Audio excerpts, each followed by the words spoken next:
Hello, hello mga Mars! Bagang araw naman nga, panibagong buhay.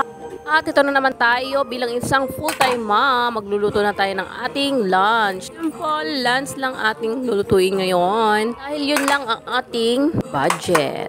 Kahit na nga ako ng kamatis, sibuyas at bawang dyan. Aking lulutuing ulam for today. Maraming kamatis para maraming lasa at masarap.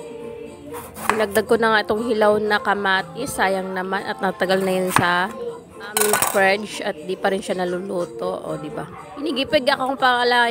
Ha? Bubulo na. Tinanggal ko pala yung mga buto-buto, mga Mars. Mga Marse. Yan. Para itanim natin. Then, magsimula na tayong magluto sa ating gasgasin at uling-uling na paboritong kawali. Syempre. Ayan, mainit na nga. Ilagyan na natin ng kaunting mantika panggisa sa ating mga lamas.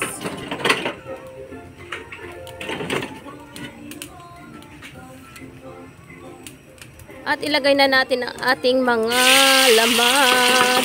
So, paghalu-haluin lang natin yan mga Mars, mga Mars, siyempre. Ayan. Sabay na yan sila. Para kumatas yung ating kamatis, sibuyas at bawang. Para manuot. And then, ilagay na natin ating ilang piraso lang, 4 na piraso ng buto-buto. Ayan.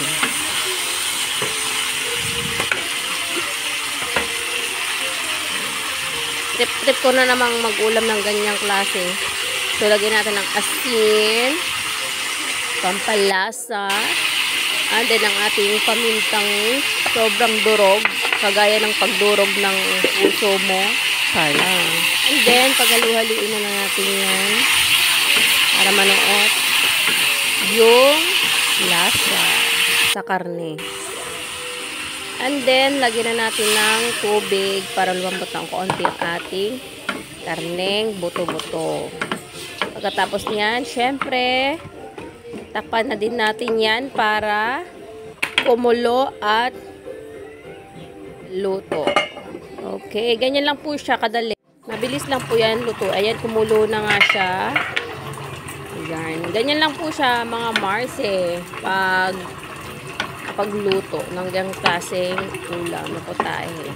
So, hayaan lang natin siyang matuyo ng kaunting sabaw. Magtitira tayo ng kaunting sabaw niyan.